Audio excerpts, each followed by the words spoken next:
आज की क्लास शुरू करते हैं। तो आज जो हम लोग शुरू करेंगे कि टर्मिनेशन ऑफ एजेंसी, एजेंसी को ख़त्म कैसे किया जाएगा या कब एजेंसी समाप्त मान ली जाएगी। एजेंसी मतलब एजेंसी की जो संविदा है, contract between principal and agent. तो आप ये जानिए कि धारा 201 से फ्रॉम सेक्शन 201 से 210, ठीक है,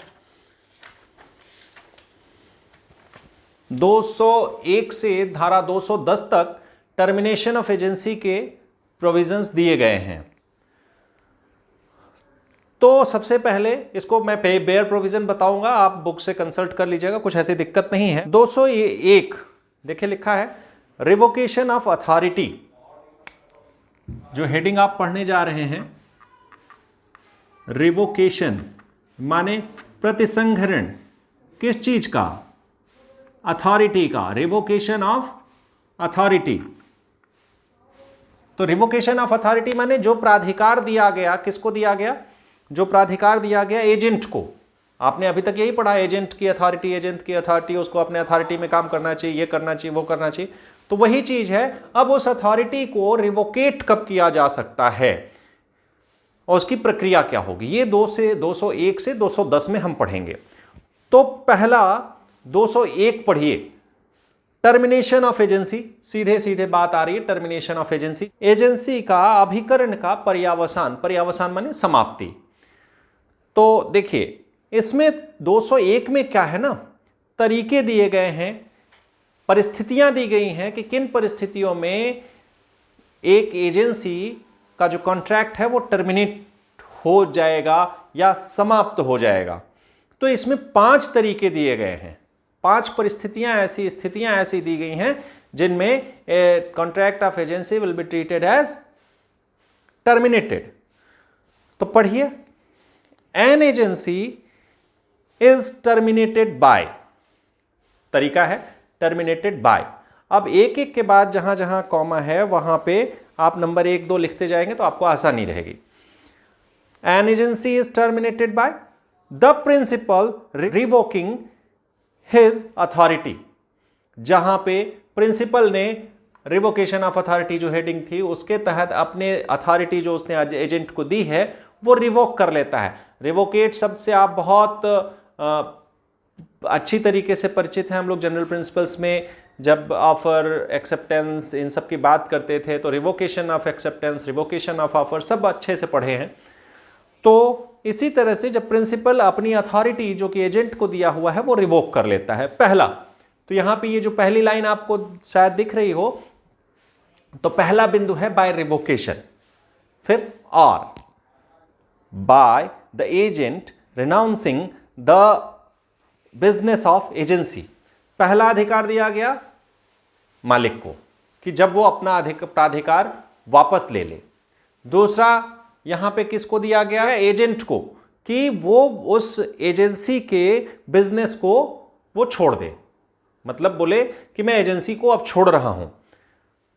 ठीक, तो पहला मालिक का अधिकार। दूसरा यहां पे यही लाइन लिखी है, renunciation of the business of agency by agent. Business of agency जो है उसको वो छोड़ दे रहा है एजेंट। और फिर तीसरा बिंदु आएगा, by the business of the agency being completed. तीसरी स्थिति यह हो सकती है कि जो बिजनेस के लिए एजेंसी का कॉन्ट्रैक्ट हुआ था वो बिजनेस पूरा हो जाए। तो तीसरा बिंदु यह है completion of business of the agency, completion of the business of agency.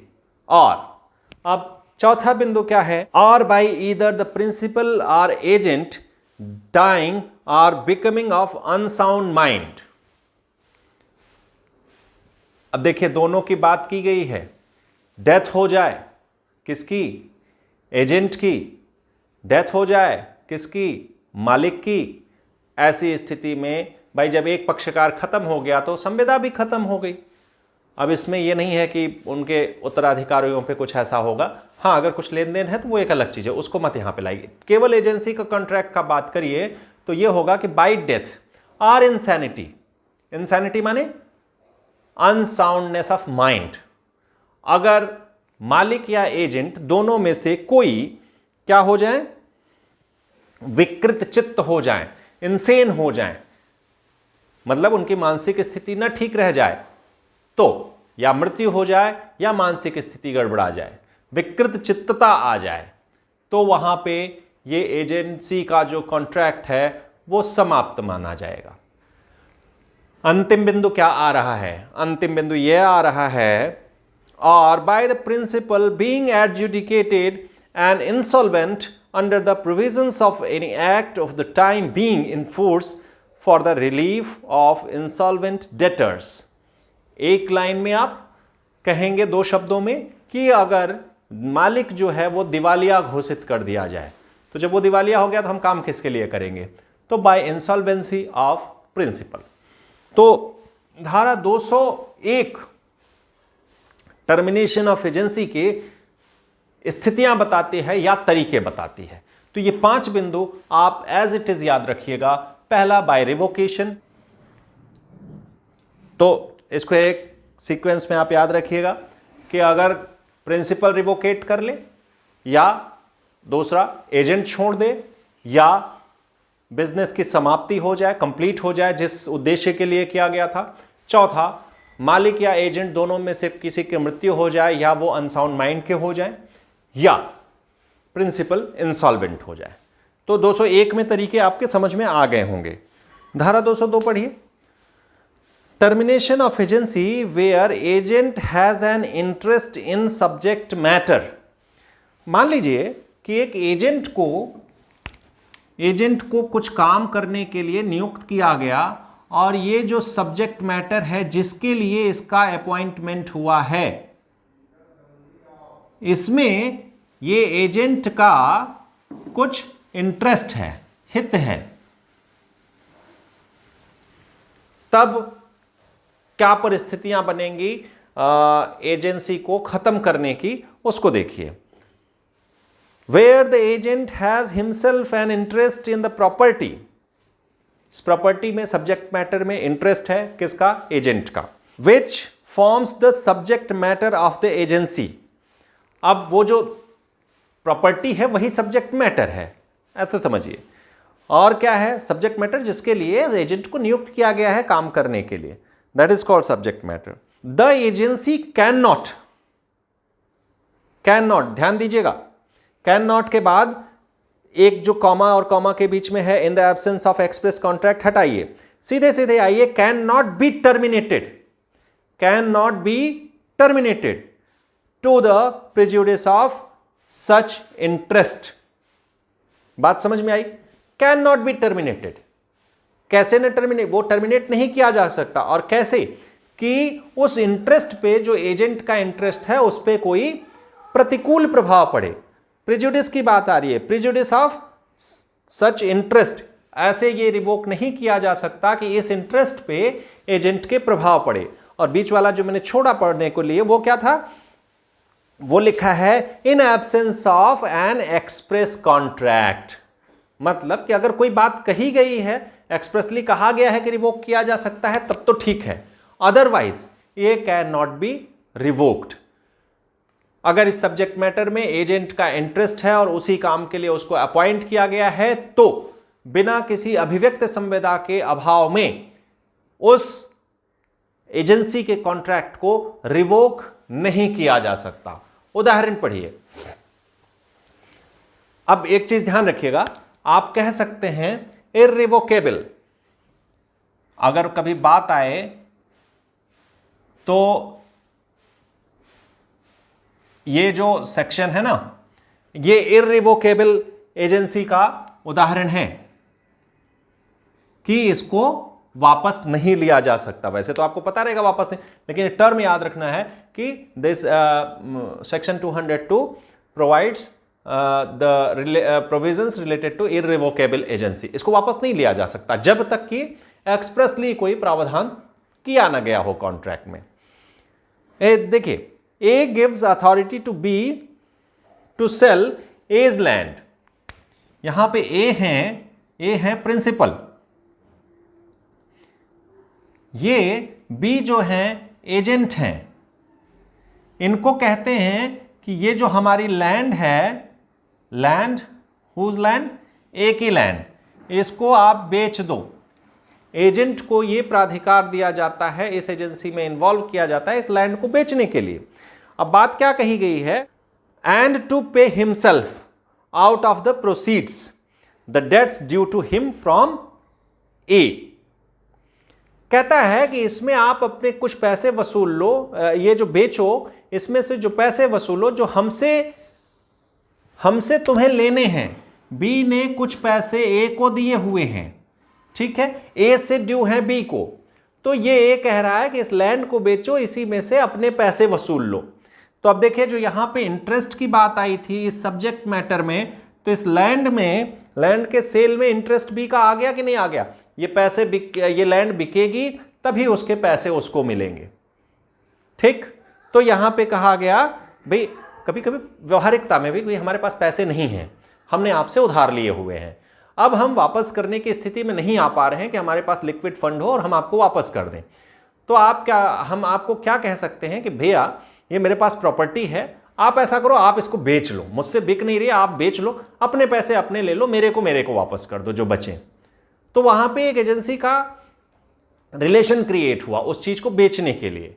तो अब उस संपत्ति में आपका इंटरेस्ट ये है कि वो बिकेगी तो आपको पैसे आपके मिल जाएंगे, तो ये इंटरेस्ट है ना, तो इसलिए इसको रिवोक नहीं किया जा सकता मालिक द्वारा।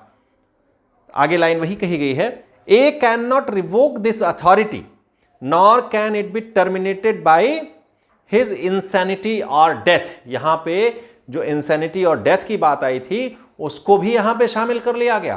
क्या अगर, अब देखिए जो मैंने कहा था, अगर उसको ड्यू है कुछ लीगल हेयर्स पे भी, जो मैंने कहा था कि लीगल हेयर्स को मामला अलग आएगा, तो अगर वो उसकी मृत्यु हो जाए या वो मानसिक रूप से मतलब विकृत चित्तता को प्राप्त हो जाए तो भी ये टर्मिनेट नहीं होगी एजेंसी, क्योंकि बी को तो पैसा चाहिए ना, इसके ऊपर इसका ड्यू है, तो ये नहीं देगा तो इसके उत्तराधिकारी देंगे।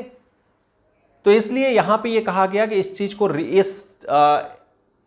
इस कॉन्ट्रैक्ट को, इस एजेंसी के कॉन्ट्रैक्ट को रिवोक भी नहीं किया जा सकता, जो अथॉरिटी दी गई है वो रिवोक भी नहीं की जा सकती है, even by the death and insanity of the principal, क्योंकि वो कहीं ना कहीं से दे होगा।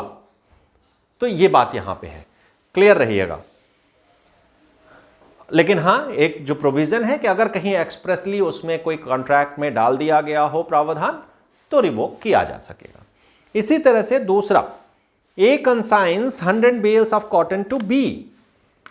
ए जो है बी को 100 गांठें रुई की भेजते हैं। अब इसमें देखते हैं कौन एजेंट है। B who has made advances to him on such cotton and desires B to sell the cotton and to repay himself out of the price the amount of his own advances, A cannot revoke his authority nor it is terminated by his insanity or death। वही बात है कि A ने B को कहा कि ये गांठें 100 की भेज दो, ये प्रिंसिपल हैं, ये एजेंट हैं, और B ने पहले से ही इनको कुछ पैसा दे रखा है। तो A कहते हैं कि भैया ये रुई की गांठें भेजो और अपना पैसा तुम अपना रियलाइज करके रख लो, जो बचे मुझे दे दो। तो वो एकदम सेम जैसे उदाहरण ऊपर का था वैसे ये भी है कि ये भी एजेंसी का अथॉरिटी जो है वो रिवोक नहीं की जा सकेगी और टर्मिनेट भी नहीं होगी इंसैनिटी और डेथ की कंडीशन में। हमने देखा कि इंसैनिटी और डेथ किसी की भी हो जाए रिवोक हो जाती है, लेकिन यहां पे मना कर दिया गया है, इररिवोकेबल एजेंसी का मामला यहां पे आ जाता है। ठीक है, तो 202 समझ में आ गया होगा।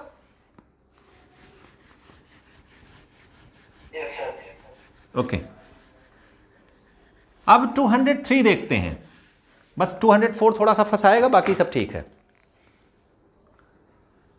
203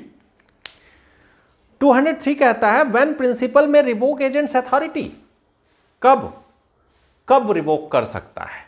the principal may save as is otherwise provided by the last preceding section, जो हमने अभी 202 पढ़ा है, उसके अलावा क्या कहा गया है? Revoke the authority.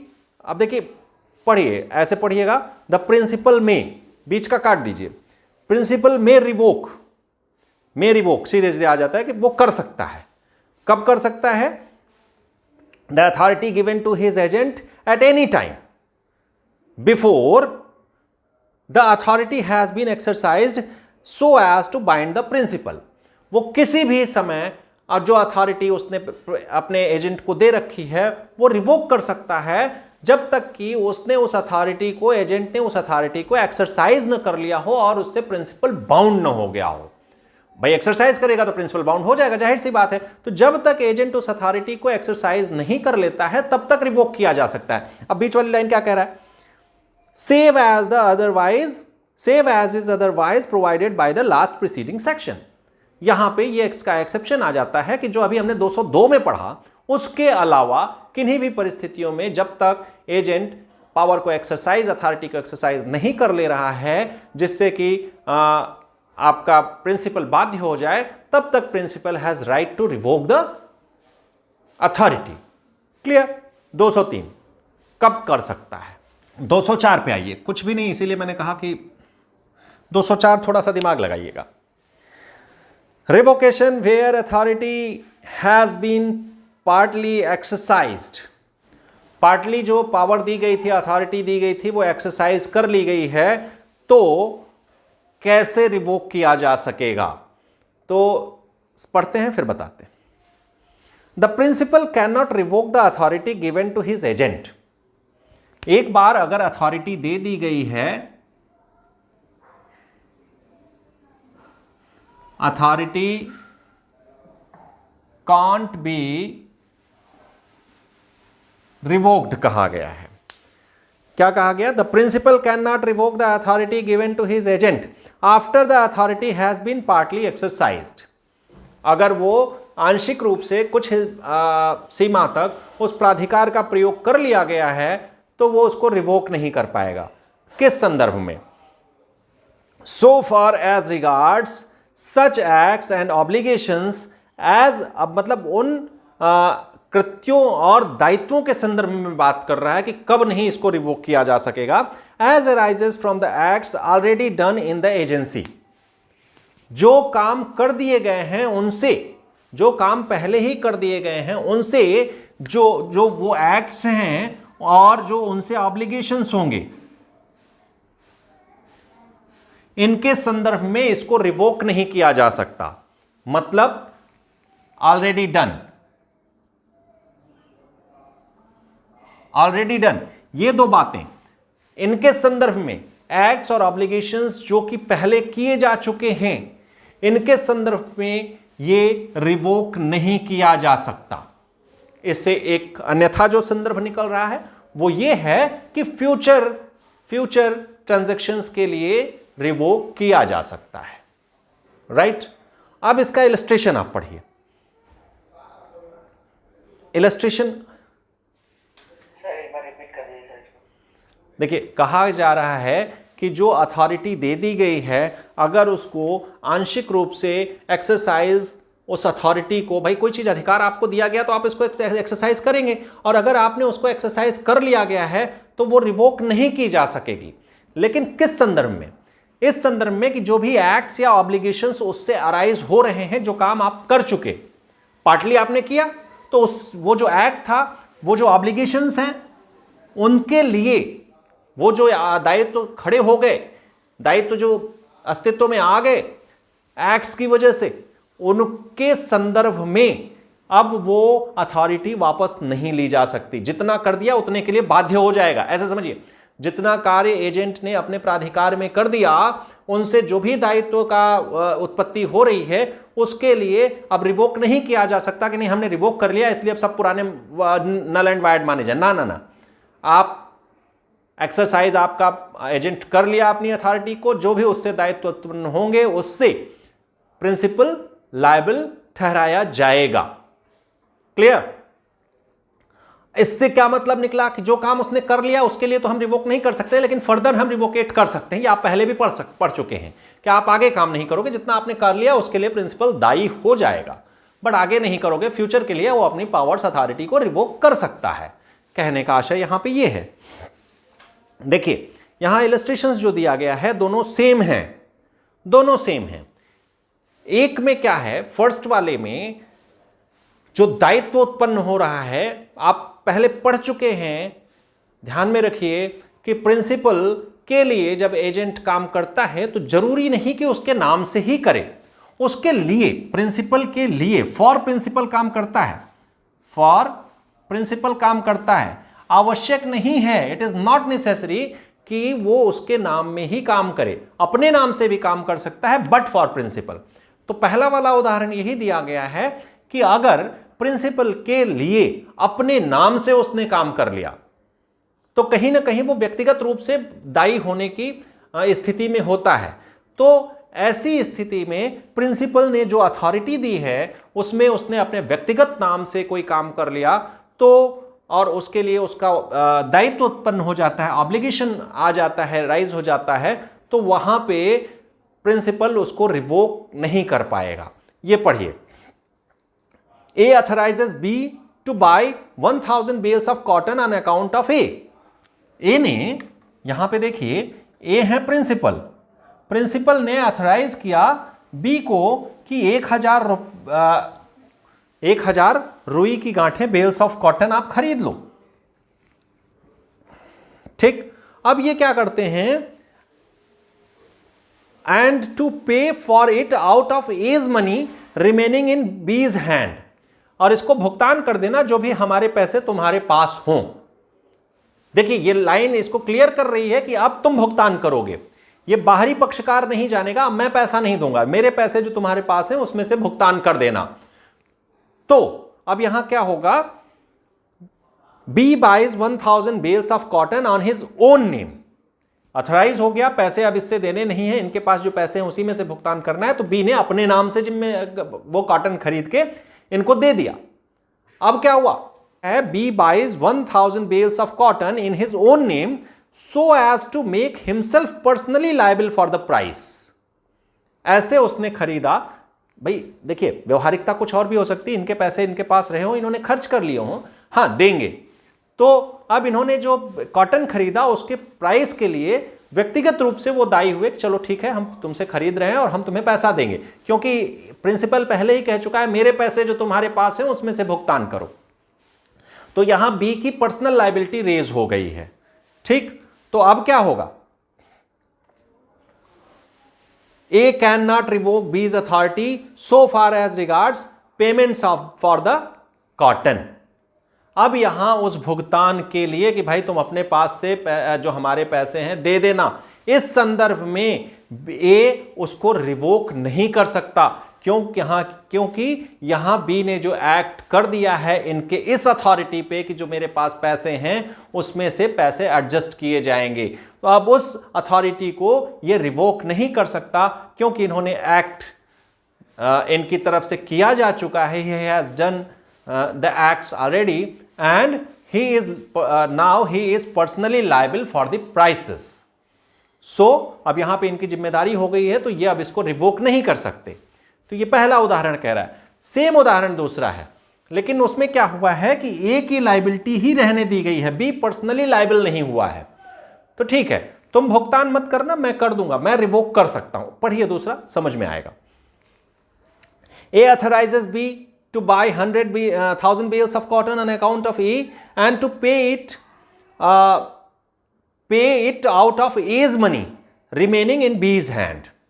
वही स्थिति है, B के हाथ में पैसा है, भुगतान इनको करना है, लेकिन यहां थोड़ा सा चेंज स्थिति ये हुई है कि B क्या करता है, B buys 1000 bales of cotton in A's name and so as not to render himself personally liable for the price. अब इसने जो यहां पे कॉन्ट्रैक्ट किया, यहां बुद्धिमानी ये इसने किया कि ए के नाम से ही किया और कहा, जो चूंकि आप जान रहे हो एजेंट जो होता है वो प्रिंसिपल और थर्ड पार्टी के बीच में रिलेशन क्रिएट करता है, तो ये इनके लिए खड़ा हो गया कि ये हमारे मालिक हैं, आप अगर इनको 1000 बेल्स ऑफ कॉटन सेल करते हो तो ये आपको पैसा देंगे, दोनों में कॉन्ट्रैक्ट हो गया। अब यहां क्या होगा, कौन इसमें लायबिल है पैसे के लिए, ये खुद नहीं लायबिल हुआ है, इसने कहा भले था तुम अपने पास से पैसा देना, लायबिलिटी किसकी बन गई, ए की। तो ठीक है, अब ए यहां से इसको रिवोक कर सकता है, उसके जो एज फॉर द पेमेंट का मामला है उसको वो रिवोक कर सकता है, लिखा है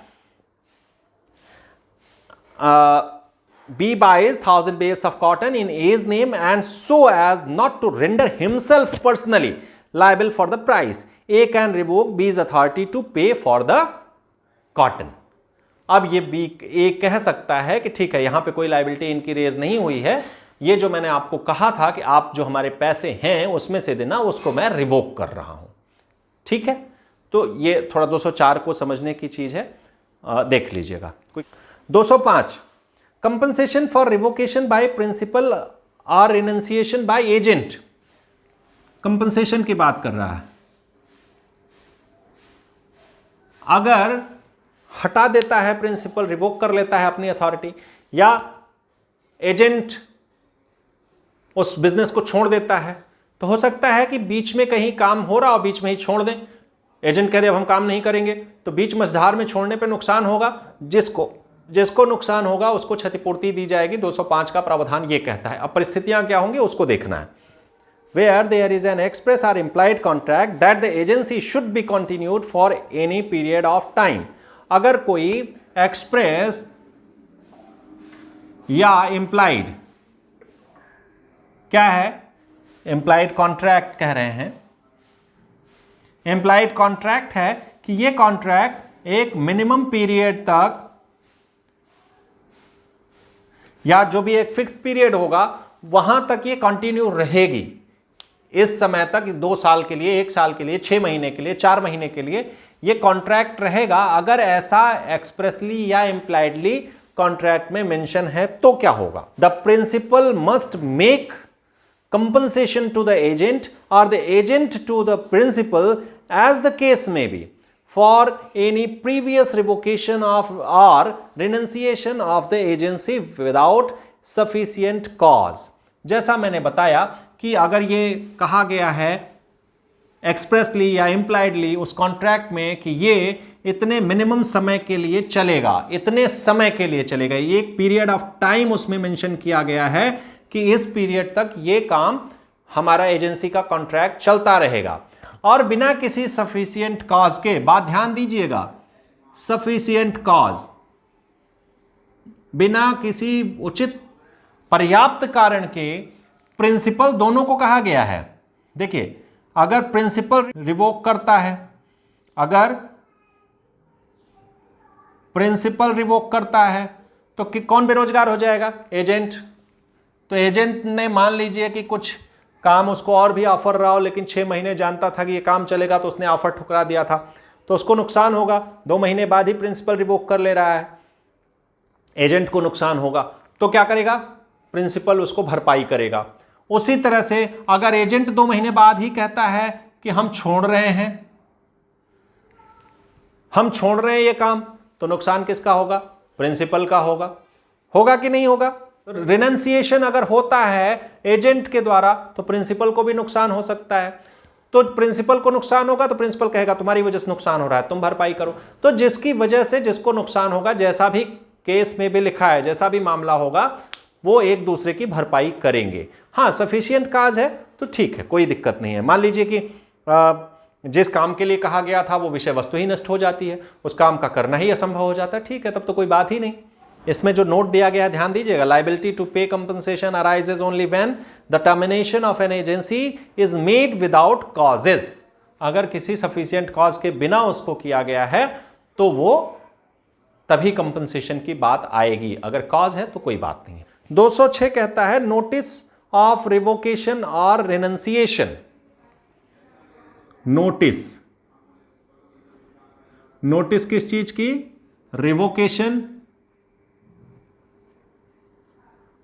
या रिनंसिएशन. मतलब जब वो रिवोक कर रहा है या छोड़ रहा है. रिवोक करता है अथॉरिटी जो जिसने दी है वो, और छोड़ता है वो जो काम कर रहा है वो, कि हम काम छोड़ रहे हैं. तो रिवोकेट करेगा आपका प्रिंसिपल, रिनंस करेगा आपका एजेंट. नोटिस ऑफ रिवोकेशन और रिनंसिएशन.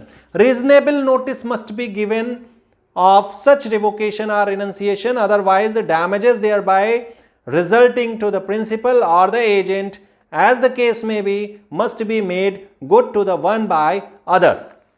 भाई एक नोटिस दीजिए. नोटिस कैसी होगी? एक उचित समय में होगी. रीजनेबल नोटिस होगी कि एक रीजनेबल नोटिस आप रिवोक कर रहे हैं तो दें, रिनाउंस कर रहे हैं तो दें। अगर इन दोनों में रीजनेबल उचित तरीके से आपने नोटिस सर्व नहीं किया, उचित का क्या मतलब होता है कि एक समय कम से कम होना चाहिए, मिनिमम टाइम पीरियड होना चाहिए। आपने देखा होगा कहीं भी कहा जाता है कि कम से कम इतने दिनों की नोटिस के बाद ही आप कोई आगे एक्शन लेंगे, काम छोड़ेंगे। तो उस तरह की नोटिस आप प्रॉपरली सर्व करो। अगर आप नहीं करते हो और फिर भी रिवोकेट कर गए या रिनाउंस कर गए एजेंट या प्रिंसिपल, तो जिसको भी जो नुकसान होगा दूसरे की वजह से वो भरपाई की जाएगी, क्षतिपूर्ति की जाएगी। यही लिखा है कि डैमेजेस दिए जाएंगे जिसके कारण से भी किसी को अगर नुकसान होता है पार्टी को। तो इसमें कहा गया है an agency can be terminated by given reasonable notice if there is no contract with regard to duration of the agency. अगर कोई ड्यूरेशन की बात नहीं की गई है, कब समय कितने समय तक चलेगी, तो रीजनेबल नोटिस की बात यहां आ जाती है। और टाइम है तो कोई बात ही नहीं, उसके पहले आप बिना कॉज के करोगे तो आप उसके लिए भी नुकसान की क्षतिपूर्ति करोगे, पहले आप पढ़ चुके हो। तो 206 ये है और कुछ भी नहीं है। 207 क्या कह रहा है? रिवोकेशन एंड रिनंसिएशन में भी एक्सप्रेस और इम्प्लाइड। रिवोकेशन और रिनंसिएशन ये तरीके क्या होंगे? इसके दो तरीके हो सकते हैं, या तो एक्सप्रेसली कर लो या इम्प्लाइड वे में कर लो। दोनों तरीके हो सकते हैं, अभिव्यक्त रूप से या विवक्षित रूप से। इसका उदाहरण दिया गया है कि मैंने आपको अपॉइंट किया कि मेरा ये घर बेच दो, और आप जब से बेचते उसके पहले मैंने ही बेच लिया, तो ठीक है, मैंने बेच लिया तो रिवोकेट हो गया। ठीक। A empowers B to let A's house, afterwards A lets it himself, this is an implied revocation of B's authority. कह देगा भाई नहीं, अब तुम्हें नहीं बेचना है, मैं अपना काम कर लूंगा, एक्सप्रेस हो गया, कोई दिक्कत नहीं है। 208 When termination of agent's authority takes effect to the agent as to the third party।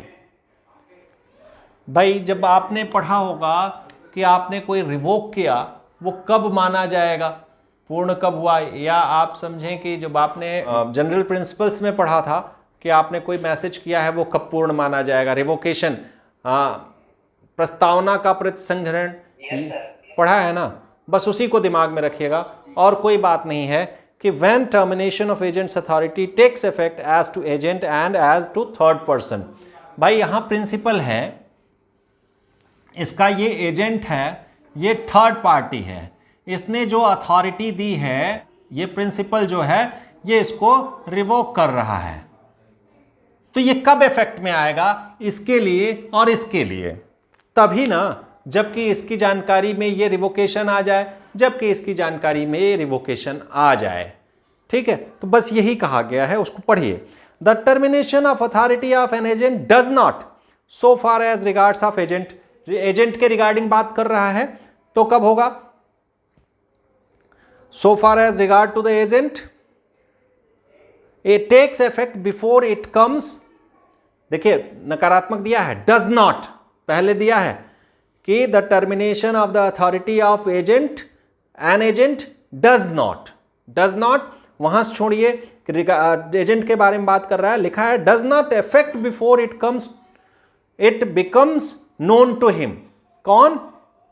As regards to the agent. जब एजेंट के बारे में बात करिए तो रिवोकेशन तभी इफेक्ट में आएगा जब इसको पता लग जाए। उसी तरह से अगला वाक्य कहा गया है does not take effect so far as regards third person before it becomes known to them। Third party के भी जब तक जानकारी में नहीं आएगा तब तक वो रिवोकेशन नहीं माना जाएगा। सिर्फ इतना ही है और कुछ नहीं है इसमें। जैसे ए डायरेक्ट्स बी, ए बी को कहता है बेच दो, एक पत्र दे दिया कि बेच दो, अथॉरिटी दे दी, दूसरा लेटर लिखा कि मत बेचो।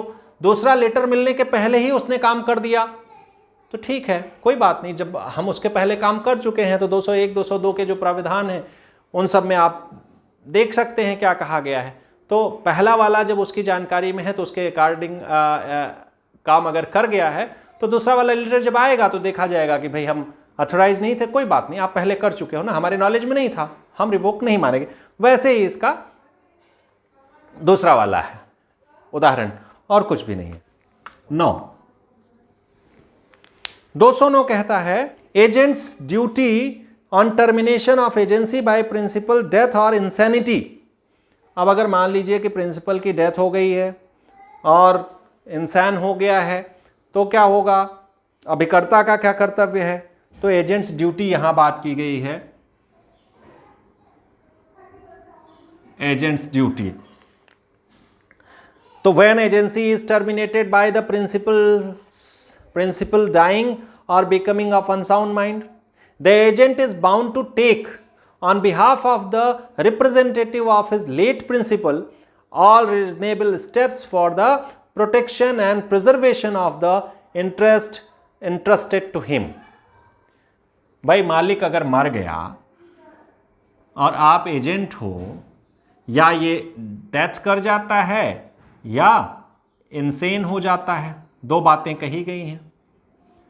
तो ऐसी दोनों स्थितियों में आप ऐसे बीच में छोड़ के मत जाओ यार, एजेंट हो, आपको सारी व्यवसाय की बारीकियां पता हैं, सारी जिम्मेदारियां पता हैं, सारे राइट्स पता हैं, तो आप इनके जो रिप्रेजेंटेटिव्स हैं ना, इनके बिहाफ पे जो भी रीजनेबल, जो भी नेसेसरी स्टेप्स हो, आप किस चीज के लिए, फॉर